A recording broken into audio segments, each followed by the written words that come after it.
Joule বাদাইন, তার জন্য সাহাবী রাসূলুল্লাহ বুখারীতে যার কথা এসেছেন আব্দুল্লাহ জুল বাদাইন, রাসূলুল্লাহ বলেন আব্দুল উজ্জা তোমার নাম আব্দুল্লাহ না, তোমার নাম হলো আব্দুল্লাহ, তুমি আজ থেকে আহলে সুফফাতে থাকো, কোরআন তেলাওয়াত করো আর এখানে খাওয়াও।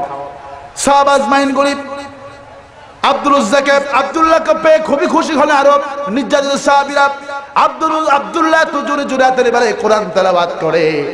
আব্দুল্লাহর গলার এত স্পিকিং পাওয়ার, এত কণ্ঠের জ্বালাময়ী, আব্দুল্লাহ যখন কোরআন তেলাওয়াত করে সবাই কানে আঙ্গুল দিয়া ঘুমাতে হয়। সুবহানাল্লাহ।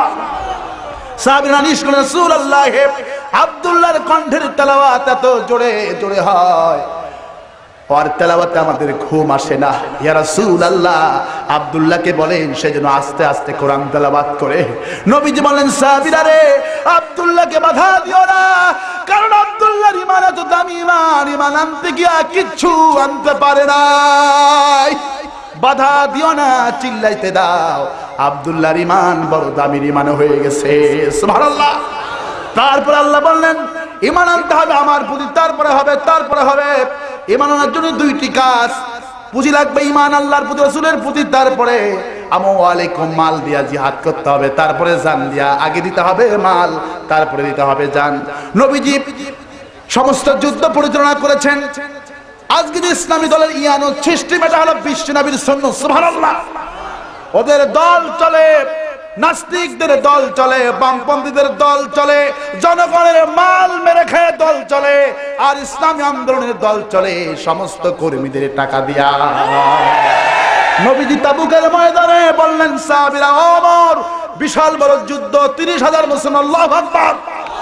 কারণ মুসলমানদের আন্দোলন মুসলমানদেরকে যত মারে মুসলমানের আন্দোলন তত বাড়ে। ওরা বদরে মুসলমানদেরকে মারলো, মনে করলো উহুদে পাওয়া যাবে না, কিন্তু আল্লাহ পাক উহুদে 3 গুণ বাড়ায়া দিলে। উহুদে মারলো মুতার পাম্পরে 10 গুণ, আল্লাহু আকবার। তাবুকের পাম্পরে 30 গুণ, আল্লাহু আকবার। সে আল্লাহ আছে কি নাই? নবীজি বললেন বড় বড় সাহাবী তোমরা কোথায়? ইসলামের জন্য জান দেওয়া লাগবে না, আগে মাল দাও। সমস্ত সাহাবীরা মাল দিলেন, মালের স্ক্রুপ হয়ে গেলেন। মেয়ে লোকেরা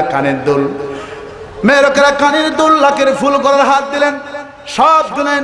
সমস্ত সাহাবীরা ইসলামের জন্য দান করলেন। আর আব্দুল্লাহ তিনি বললেন ইয়া রাসূলুল্লাহ আমি এত এমন গরিব, আমি এই তাবুকের জন্য কিচ্ছু দেওয়ার মতো সম্পদ আমার কাছে নাই, তবে রাসূলুল্লাহ আপনি দোয়া করেন আমার সবচেয়ে বড় সাথ, আমি যেন আমার প্রাণ সবচেয়ে প্রিয় প্রাণ বাহুটা আমি আল্লাহ রাস্তায় দিয়া আমি যেন শহীদ হতে পারি, এটাই যেন আল্লাহ আমার জন্য কবুল করে। নবীজি আব্দুল্লাহ রে গাছের বাকল আনো, আব্দুল্লাহ গাছের বাকল আনলেন। নবীজি আব্দুল্লাহ গাছের বাকলটা আব্দুল্লাহর হাতের সাথে বান্দা দিয়া বলে আল্লাহ ও মাবুদ আমি আব্দুল্লাহর প্রতি রাজি আর খুশি, আমি আব্দুল্লাহর রক্তকে কাফের বেঈমানদের জন্য হারাম করে দিলাম। আব্দুল্লাহকে রাসূলুল্লাহ আমি চেয়েছিলাম শাহাদাত বরণ করব, কিন্তু আপনি আমার রক্ত হারাম করে দিলেন। নবীজি বললেন আব্দুল্লাহ তোমার মওত যদি ঘরের ভিতরে হয় আল্লাহ রাব্বুল আলামিন তোমাকে শাহাদাতের মওত নসিব করবে। নবীজি তাবুকের ময়দানে যেতেই পারলেন না, খবর পেলেন আব্দুল্লাহ মারা গেছেন। রাসূলুল্লাহ বললেন দ্রুত বেগে জানাজার কাফন দাফনের ব্যবস্থা করো, আমি রাতের বেলা জানাজা দিব। নবীজি রাতের বেলায় আসলেন জানাজা করার জন্য। জানাজার কাম হয়ে গেল, কবর খোঁড়া হয়ে গেল। 2 জন লোক কাঁধে করে লাশ নিয়ে আসতেছে, একজন টিম করে বাতি নিয়ে আসতেছে, আর একজন কবরের ভেতরে লাশ লামানের লাশটাকে ধরার জন্য। লাশ কবরের ভেতর থেকে যিনি বসে আছেন, লাশ 2 হাত বেরিয়ে দিয়ে বলছে ও লাশ বহনকারী সাহাবী, তোমার এই ভাই আব্দুল্লাহ অত্যন্ত সম্মানী ব্যক্তি, তোমার ভাইয়ের সাথে অত্যন্ত আদব করো, খবরদার লাশটির সাথে যেন বেয়াদবি না হয়ে যায়। আমার প্রিয় ভাইয়েরা, যে 2 জন লাশ বহন করছে তারা আর কেউ নয়, একজন হলো আবু বকর আর একজন হলো ওমর। আর যিনি লাশ রিসিপশন করার জন্য কবরের ভিতর থেকে হাত বাড়িয়ে দিয়েছেন তিনি আর কেউ নন, তিনি বিশ্ব নবী নিজে। 2 হাত দিয়ে রহমতের নবী আব্দুল্লাহর লাশ কবরে নামায়া দিয়া, উপরে মাটি দিয়া পাথর দিয়া 2 কার হাত আকাশের দিকে তুলে বলে আল্লাহ আমি আব্দুল্লাহর প্রতি রাজি ছিলাম, খুশি ছিলাম, মাবুদ গো তুমি আব্দুল্লাহর প্রতি রাজি আর খুশি হইয়া যাও। পাশে আব্দুল মাসউদ রাদিয়াল্লাহু চিৎকার মেরে বলল আরে আজকের এই কবরটা যদি আব্দুল্লাহ না হয়া আমার হতো, আমার কপালটা বেশি খুলে যেত। আমার ভাইরা, তুমিনুনা বিল্লাহ, আল্লাহর প্রতি ঈমান আনতে হবে। সাহাবীরা মার খেয়েছেন, আমরাও মার খাবো। নবীজি মার খেয়েছেন ঈমান আনার কারণে। আবু বকর ঘোষণা করলেন লা ইলাহা, বলেন লা ইলাহা ইল্লাল্লাহু মুহাম্মাদুর রাসূলুল্লাহ। পাথর মারা শুরু হলো, আল্লাহু আকবার বলে। পাথর মারা শুরু হলো। আবু বকর বললেন আমি গোপনে পড়তে পারবো না, কালেমা সত্য প্রকাশে বলো আল্লাহু আকবার। নবীজি বললেন আবু বকর, যখন কালেমা তুমি পড়বা, ইসলাম বিদ্বেষীরা কালেমার অর্থ বুঝবে, তোমাকে মারা আরম্ভ করবে। আজকে আমরা কালেমা পড়ি, কালেমার অর্থ বুঝি না। লা ইলাহা ইল্লাল্লাহ, ওইটার মালিক তুই আল্লাহ। লা ইলাহা, আল্লাহ বলছি ঈমান আনো, কিন্তু আমরা মুসলমান কালেমা পড়ি লা ইলাহা ইল্লাল্লাহ, ওইটার মালিক তুই আল্লাহ।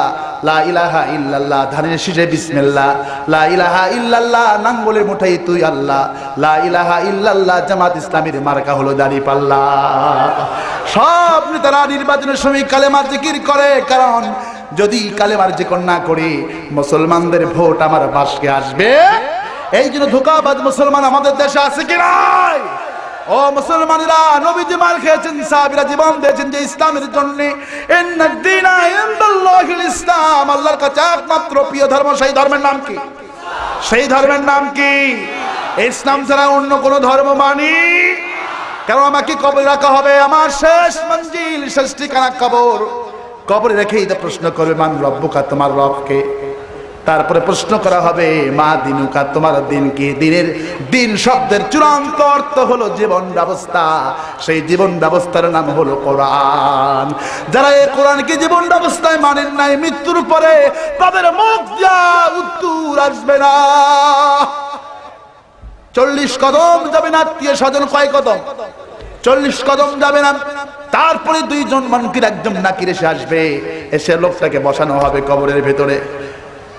মুনকির নাকির যখন বলবে ভাই আমি তো আপনাকে আগেই থেকে চিনি, আপনি প্রশ্নের সব জবাব দিতে পারবে, কারণ মুমিনদের চেহারা, একটা লোক যত কালো হোক না কেন, একটা লোক যত কালো হোক, লোকটা যদি তাহাজ্জুদ গুজারে হয়, কোরআনের ইসলামের পাগল হয়, আল্লাহ পাক ওই আমলের স্পটটা তার চেহারার ভিতরে দান করে। ঠিক কি না? নামাজীদের চেহারা দেখে বোঝা যায় কি যায় না? মুনকির নাকির সেই বুঝতে পারবে মান রব্বুকা, তোমার রবকে। আমার রবকে 5 ওয়াক্ত নামাজের ভিতরে আমরা পড়েছি আলহামদুলিল্লাহি রাব্বিল আলামিন। সবাই গলা ছেড়ে দিয়ে পড়েন আলহামদুলিল্লাহি রাব্বিল আলামিন। 5 ওয়াক্ত নামাজে পড়েছি। মুনকির নাকির জিজ্ঞেস করছি রবকে, আমার রব আল্লাহ, আমার রবকে। আমার রব আল্লাহ, রবের জন্য মার খেয়েছি, রবের জন্য জান জেল কেটেছি, জরিমানা দিয়েছি, রবের জন্য মাহফিলে গিয়েছি। এখানে এসেছি কার জন্য? এখানে এসেছি কার জন্য? রবের জন্য। আমার রবের ছাড়া কারোর জন্য এখানে আসি নাই। তারপরে জিজ্ঞেস করে মা দিনুকা, তোমার দিন কি? যে দুনিয়াতে নামাজ পড়েছে ঠিক, কিন্তু তার দল হলো, তার ইসলাম হলো, তার দল হলো চেরাগ আলীর দল। কিসের দল? মিস্টার চেরাগ আলীর দল, কুতকুত আলীর দল, ফেদু মিয়ার দল আছে কি নাই? মিস্টার ফেদু মিয়ার নেতা আছে কি নাই? আজকে রাস্তার মোড়ে মোড়ে পুলিশ, কত জায়গায় যে পুলিশ, কাল ঢাকার থেকে আসতেছিলাম, কত জায়গায় যে লোকেরা আসবে, কোথায়? মাথার উপরে। কই আসবেন আপনারা? আসেন দেখি, চাপে আসেন, একটু জিকির করেন লা ইলাহা।